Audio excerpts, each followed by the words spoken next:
శారీరకంగా లాభాలు ఉన్నాయి. ఈ లలిత సహస్రనామాలు చదవడం వలన రోగ నిరోధక శక్తి పెరుగుతుంది. మీరు గమనించండి, ఇది రోగ నిరోధక శక్తి ప్రతి వాళ్ళు ఈ లలిత సహస్రనామాలు చదివితే పెరుగుతుంది.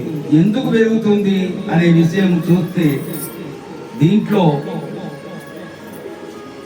ఆ మూల పురుషుడైన, ఆ జగద్దక్షుడైన, జగద్రక్షకుడైన, ఆ జగన్మాత అయిన ఈ సృష్టిని ప్రారంభించినప్పుడే, ఈ శరీరమును తయారు చేసినప్పుడే, ఆడ అనుకోండి మొగ అనుకోండి, ఎవరైనా స్త్రీ పురుషైనా ఎవరైనా వారి శరీరములో 7 చక్రాలు ఉంటాయి.